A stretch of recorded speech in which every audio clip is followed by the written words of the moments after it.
Welcome to the Secrets of College Planning. I'm your host, Anthony Uva, and today we're going to get some insight into some lessons of going from high school to college. My guest today is Mark Beal. He is the author and a professor at Rutgers University. Welcome to the show. Great to be on the show. Thank you. Yeah, so we're going to go over his book, which is 101 Lessons They Never Taught You in High School About Going to College. So, just before we get into the book, just give, you've been on the show before, just give a little sense to the audience where you went to college and how you got to where you are today. Absolutely. So I went to school at Rutgers University, graduated many years ago. But a year before I went to Rutgers, I actually attended the West Point Prep School, United States Military Academy Prep School, which is now up at West Point. It used to be at Fort Monmouth, New Jersey. And that 1 year of focus on, there's a focus on English and math, but also just you're in the military, so a lot of focus. I thought that set me up for success going into college. Went to Rutgers and then spent the last 25 plus years in marketing, public relations, helping brands develop campaigns for brands. And a lot of those campaigns were around things like the Olympic Games, the NFL, Major League Baseball, the New York City Marathon, and US Open Tennis. So it was sponsors of those events trying to activate around those. And then 5 years ago, Rutgers called and said, we want to put a bigger focus on public relations courses in our School of Communication. Would you be interested? Absolutely. I'd love to. I'd love to do that. I'd love to go back to campus where I went to school. I was a journalism major at Rutgers in the School of Communication. And the first course was in 2013, and that first course turned into a second course and turned into a third course, all 300 and 400 level courses. Wow. But then I started getting that collaboration and engagement with today's college students, and I was learning as much as I was teaching them. Yeah. Yeah, so, and then what got you into becoming an author? Because this isn't your first book, this is actually your second of a series of 3, right? Yeah. Well, the first one, was titled 101 Lessons They Never Taught You in College. And it really was inspired by after class and by email and by phone. Daily, students would ask me, how do I write my resume? How do I conduct a job interview? How do I launch a professional network? Yeah. How do I get a foot in the door for an internship? And I would get, question after question. So I realized, no one's giving them advice, or at least they're not seeking it or finding it. And I thought, let's convert all these questions that I'm getting regularly and consistently into lessons for these college students. And so that first book was, about all these current college students who they're preparing for their transition to a career, but they're looking for guidance and direction on everything from, again, networking to ultimately securing that first job. Yeah. And that has not changed. So now fast forward to 2018, and this week alone I'm getting those same questions from those same college students. And so now, give us a little bit of a background on 101 Lessons They Never Taught You in High School About Going to College. So the first book came out, and the reaction was positive. Positive from the students, from other professors, from folks in HR, and from media nationwide. And I thought, the students inspired the first book with the questions. I'll bet you they have a lot of great advice they could give to high school juniors and seniors and their parents who are preparing to go to college. And so I simply sent out an email to students across the nation who I had been interacting with, who had come, and sought advice from me, and just simply said, what one piece of advice would you give to someone who is going to be going into college later this year? That was it, very simple. And I got within seconds, emails back. Wow. Many emails, a lot had a similar message, don't skip class. But I was getting emails from across the country. And so this book I love because it's inspired by students, college students and recent graduates from universities all across the nation who are in the middle of this college experience now. Yeah. And they're offering advice to, again, a sophomore, junior, senior in high school who is preparing for their transition from high school to college. And I think this book got even a greater reaction from, again, parents, students, and media alike. Now, the book really starts off with, don't forget about home, make friends, that kind of stuff. Give me a little bit more in detail what you mean by not forgetting about home and friends and things of that Yeah, sort. yeah, absolutely. Yeah, the book does start off with that because that was a message that came through loud and clear that your family's been with you all up until this point. Like, just because you're off to college, don't forget about them. They're still your security blanket back home. They're still folks you can go back to and lean on when you're having, especially that first semester of freshman year, when you're going through that transition phase, when you're a little bit homesick, when you don't feel like you're settling in. And a lot of the students across the country said, don't forget the family, the friends back home. You can go back to them. And I think the idea was just the idea that, you're at college doesn't mean you can't communicate with folks, but you can't ask for help, you can't ask for advice. And that came through a lot. That was a theme that came through a lot from a lot of folks. It doesn't mean that, you're starting this new great world, but people who've helped you through high school can still help you through college. Yeah, and kids just don't realize they just can go back and talk to mom and dad, talk to siblings, talk to friends. I think it's this, and I heard that from a few students who felt like, okay, I'm now here on my own, so I have to figure it out on my own. That's not true at all. Yeah. You have now a greater support system. You have everyone back at home from your high school days and your family, but now you've got a new support system and professors and career advisors and counselors and new roommates and all that. So your world just got bigger. So then one of the chapters is networking from freshman year. What is that all about, and how do you get started with networking from freshman year? Yeah, it's funny, even since this book has come out, I see that more and more. I'm seeing more and more students who are taking that to heart, I was at a networking event just a few days ago and seeing even more freshmen at an event like that where it used to be only seniors who were trying to get that first job. It's just the idea that, once you're on campus starting freshman year, get out there. Sure, you're going to meet your roommates and other folks in your dorm, but take advantage of your professors. Take advantage of the guest lecturers who come in. They're coming in to give back to students. They're coming in because they do want to be a source, a network, part of your network. So it's just the idea that every day, if you can, when you start that new school or get on campus, meet people, create relationships with people, with that long-term goal that eventually I am going to be seeking internships and a job, and anybody can be helpful to me and I can be helpful to them. I always say this to my students, again, I teach in mostly public relations and marketing courses, but the first day of every class, every semester, I say, look around. There's 35 people in this class. Each of you in 2 or 3 years is going to be somewhere where you can all help each other, but start that now. Don't be strangers now. Start that, again, networking now, that collaboration now. So do most of the kids in the classroom start to talk to each other? Yeah, I think they do, because I think, as you know, there's always that awkwardness, especially freshman year, right? I mean, this is a whole new experience. First time in a college class, first time with a professor. You could have a class of 200 or 300 people, or you could have a class of 20 or 25. Right. So the idea, though, is that students in this class are on the same journey you're on. You know, they're going to be seeking internships and jobs, and so this is where your network can start, right here with this person who's sitting alongside you or next to you. And often once you get into your major focus of study, now all of a sudden you start seeing I'm in the same class with this guy or this gal 2 or 3 times a day, because we're studying the same subject matter. So now the middle of the book talks about you don't have to be the next Mark Zuckerberg.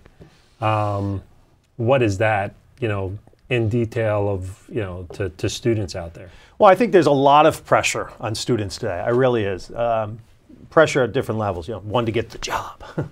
One, if you're a freshman or sophomore, you need to be, in an internship this summer. So there's a lot of pressure from a lot of different places, parents and others.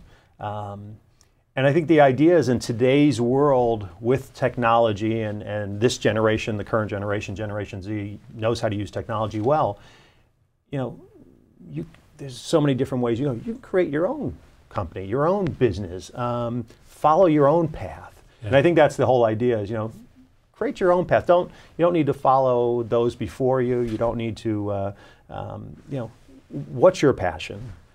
And figure out your way to get there, and set your own path to success. So you don't have to. Not every student is going to be a startup company and that kind of stuff. There are going to be those traditional students that go out, find a job, go work there for 20, 30 years somewhere, right? Usually. Yeah. And then you'll have some of those people that are like Mark Zuckerberg and start like a Facebook type of internet company or something, right? Yeah, I'm seeing much more as each year passes. So 2013 compared to even 2018, much more of an entrepreneurial spirit. And again, it goes back to technology. There are platforms and apps that students, high school students even, who I've interviewed, can use those to create a small business. Yeah. And they're not afraid of it. They embrace it. They want to do it. So I'm just seeing a little bit more of that than, to your point, the traditional, I'm going to find this job and I'm going to sit here for 20 or so years.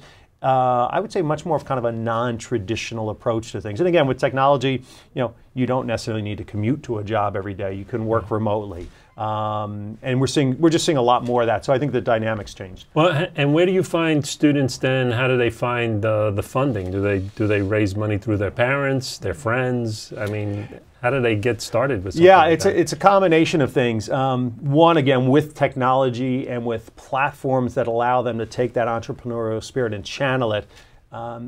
They may just have a passion for something. It may be a student who has a passion for, I don't know, making jewelry. Yeah. And now with technology, they can create a platform where they can literally sell it globally, but they don't need a lot of funding per se. Right. So it's just interesting to hear students talk about their passion points, how in some cases they've channeled that into a business, a small business of some sort. I'm just hearing a lot more of that. And I'm talking about just over the last 5 years. I feel like I'm hearing much more of that now, where they want to pursue that. And as I mentioned, even for this book, I've interviewed juniors and seniors in high school, and again, because they're rapidly adopting technology, even more so, they're discussing that kind of thing. Yeah. So now, how about charities? Do you see a lot of kids doing volunteer work or charity work or even developing their own charities? Yeah. So I see a few things there. At the college level, again, it's something when, as a freshman, it's a great chance to get your foot in the door with an organization, a community-minded organization, a charitable organization. They're all looking for support. In fact, I talk to a lot of students and say, that's actually a great place to maybe get that first experience for that internship, somewhere near the campus, on campus, in the community. The chance to, if you're interested, I'll just say in social media. Well, there's a lot of charities and organizations that would love to have a young student help them with their social media. Sure. So I see that, but to your point, I always say this generation that's in college now, even high school students, very community-minded. Mm-hmm. And the other thing I say is purpose-driven. And what I mean by that is they believe that companies and brands and even individuals should stand for more than just whatever it is they do. So it's more than just a transaction if it's a company or a brand. They should stand for a higher purpose, and to your point, kind of a community purpose, a social purpose of some sort. And they really, it's a priority for them. So now things like pursue your passion, that's what you were talking about, right? Sure. And how about connecting with upperclassmen? Yes. So again, I think it's intimidating. You're a freshman. You stepped onto campus the first time, August or September. This is a whole new world. I mean, you just went from, and it's an interesting change because you just went from a world where up until you got your driver's license, mom and dad were probably driving you places, driving you to school, driving you to events. You had a curfew. You had, even in high school, a pretty strict schedule as far as classes and extracurricular activities. Now you stepped on campus like, mom and dad's not here. I've got this kind of freedom. But I like through, again, clubs and organizations is connecting with upperclassmen who've been through it already. They were freshmen once. Again, you've got a problem or a challenge. Well, they're a great source to go to and say, how did you deal with this? Or how did you get through this? Or how did you manage five courses in your first semester of freshman year? So I just think there's some good connections that can be made. And I think the way you make them is, again, through clubs that are looking for new members, through organizations that are looking for new members. I mean, they've got their arms open and saying, join, come on and join. We're looking for, you new freshmen to join our organization. And the lessons in here are pretty quick. I mean, they're all one-page type lessons. Yeah, well, I think in today's world, as you know, people love, digestible content, things that they can quickly read, digest, and perhaps apply. So this to your point, the 101 lessons kind of follows that format. And the other thing about the book, too, which is great, as you've done, is you can really open it up anywhere. Sure. And there's something that's going to be relevant for, in this case, with this book, either, again, high school students going to college, or even in the case I've heard from so many parents who said, I've read the book and I've, you know, kind of shared it with my son or daughter. Yeah. One of the chapters is relax and breathe.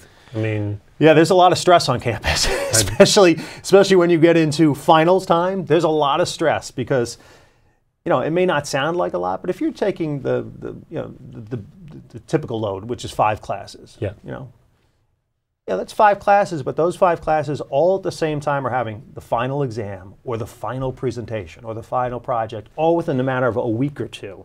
So, you know, if in business we may have a major presentation a week from now, well, in college I've got 5 major presentations all on the same day or the same week. And oh, by the way, in 3 of those classes, I also have a final exam the following week. So you do feel that pressure, and I think it's just the idea of try to compartmentalize things, take a step back, exhale, breathe. You're going to get through it. Yeah. And once you get through it, in 3 weeks from now, when we're in the holiday season, you're gonna love it. But you just got to get through that, you know, those couple of weeks where you've got all those things coming together. Now, what's the lesson that you're learning with don't fall into a routine? I think the idea is college campuses nowadays have so much to offer. Yeah. And the idea of, and a lot of students talked about this, don't get into this routine of my dorm, sleep, wake up, class, go back to my dorm. Branch out. What else is out there? Again, we've talked about clubs and organizations, but is there a great guest speaker on campus somewhere tonight? Is there some sort of interesting activity on campus tonight? So always changing it up with something else. And take advantage. I mean, you know better than anyone, college campuses, universities now have so much to offer. And I did hear from many students, including recent graduates for the book, who said, I kind of regret that I didn't take advantage of all these things, you know, or I didn't take advantage till I became a senior, and I really should have started freshman year because there's just so much out there that is being offered. And I always say, you're paying for it. This is for you. You know, you're paying tuition. All these activities are for you to take advantage of. Yeah, and is it more because the student is, when they get to school, an 18, 19-year-old, and when they're leaving school, 21, 22-year-old, 23-year-old? I think they have a different perspective, right? So you get to school as an 18, 19-year-old, and you're excited just to be in a dorm room. I mean, that's fun, right? Because you don't have mom and dad there. And then as they get into that, I'd say junior year, they realize, well, job is not, you know, graduation's not too far away, which means a job's not too far away. So I better get out and get to some of these networking events that are being hosted throughout the week, or I better get out and meet some of these guest speakers, or you know, take advantage of some of these things that might set me up for success when I graduate. So I think there's definitely a shift of a mindset, and I'd say it probably comes between that sophomore and junior year.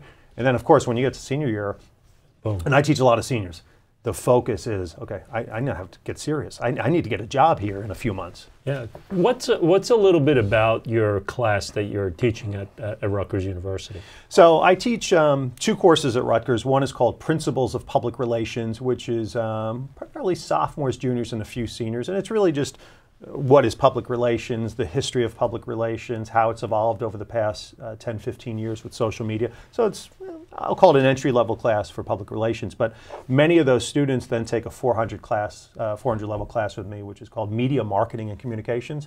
And we really look at today's marketing landscape, so advertising, public relations, social media, digital media, media buying.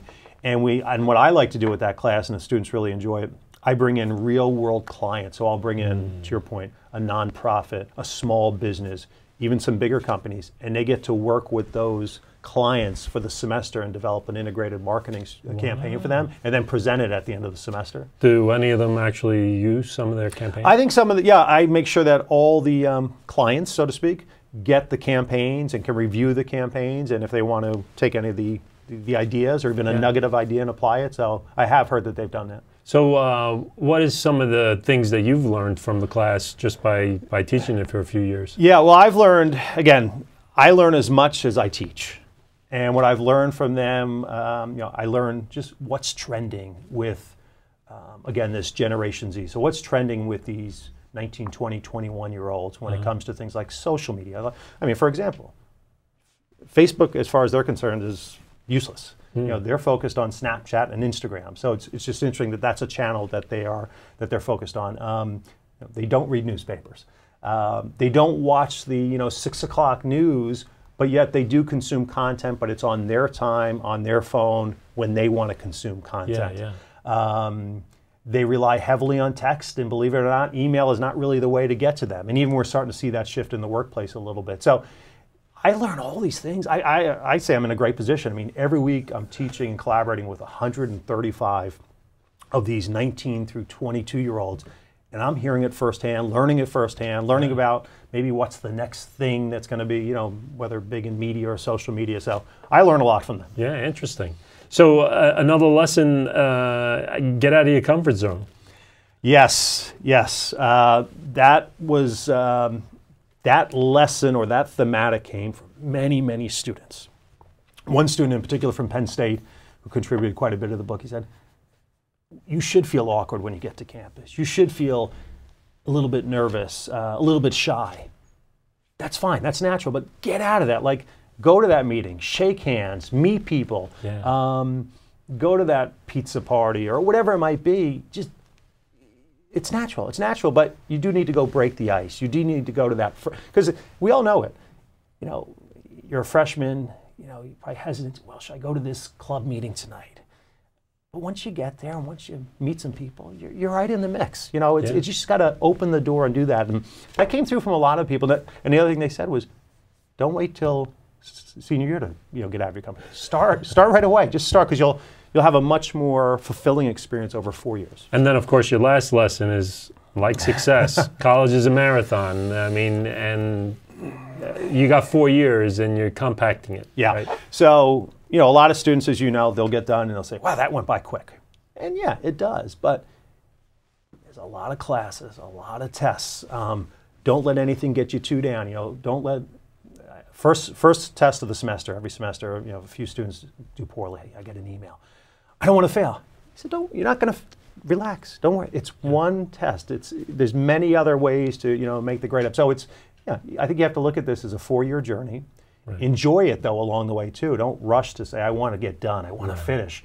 Enjoy every step along the way. Yeah, because, right after college is either, another college, a grad school of some sort, or you're going into the workplace. Yeah, absolutely. Right. I do teach some grad students as well, and you're absolutely right. It's the 4 years that you have on campus. Take full advantage of everything the college has to offer, and they do offer quite a bit. Mm-hmm. Take full advantage of your professors. In high school we had teachers, and we might have had a good relationship because we saw them every day. Right. Well, professors want to help you just as much. You just need to set up a time with them to get some time to talk to them, strategize with them, collaborate. But they do want to help. Everyone wants to help. Do you see a difference between the graduate students compared to the undergrads? Biggest difference is, they are obviously a little bit older, so they're just a little bit more, just mature, I guess is the right way to say it. So their focus as grad students really is, really on career at that point, because again, it's a 2-year program, and from even day one of that program, they're thinking, where am I going to leverage this degree and get a job? So very focused on career, internships, experience from the moment they start grad school, where not every undergrad is that way. Typically, an undergrad may not even think about an internship till junior year, even though I suggest, starting freshman year, start trying to get experience. Yeah, and that's another question then, is internships. You see a lot more now with undergrads? Yes, I do, and I think I just had this conversation with a few students the other day. When you eventually go for that job interview, 4 years from now,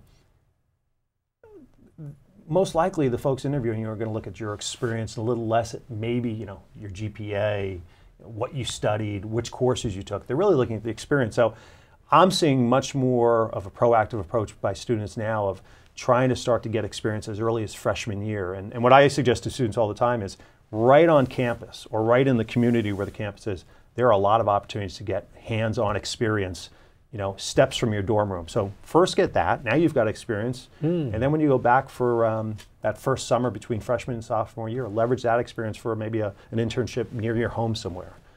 But yeah, very, very important to get that experience, and you don't want to get to senior year and have a resume that says, well, I went to this school, I graduated with a degree, but I've got no experience of any kind. Yeah, so I guess then internships starting in the university itself. Yes. And then working maybe the second year at some company near your home. Yes. And then after that, junior and senior year, maybe actually getting a true company. Yeah, maybe going to the city that's a little bit further away. So my path when I was in college was I started freshman year in the athletic department at Rutgers University.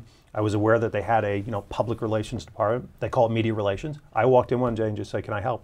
Absolutely. We need as much help as we can. So starting that first year, a couple of hours a day, 2 or 3 days a week, I would just go in there and lend support. And then I leveraged that with internships in New York City in the same field, sports public relations. But it was that first experience that gave me a little credibility and helped get the second and third internships. So we're coming to the end of our show. And like I did last time, what advice do you want to give to the parents, the kids that are going from high school to college? What advice do you want to give them? I think especially with your show, I think the process of going from high school to college, there's so much focus, especially starting probably junior year of high school, on the application process, the SAT preparation process, and then once you get accepted, the financial process. How are we paying for this? That once you get through all that, it's like, well, it's here. And so I think the idea is those things obviously are very, very important, but it's just the beginning now. Like the journey is now beginning. You've taken care of your SATs. You got accepted. You figured out your financial aid. Now you're on campus. And I think in a lot of parents' cases, it's like, oh, our job is done. No, I don't think it. I think that's now the process. It starts now. Yes, my daughter or son is going off to college, but you're still part of this experience. You're still part of their journey. And even though you've invested a lot over the last couple of years in helping them prepare and get accepted and get financial aid, you're still part of it. It hasn't ended. I really believe it's just beginning. Great. Well, thank you very much for coming on the show. Thank you very much. Appreciate it. So you've been watching The Secrets of College Planning. I'm your host, Anthony Uva. Until next time.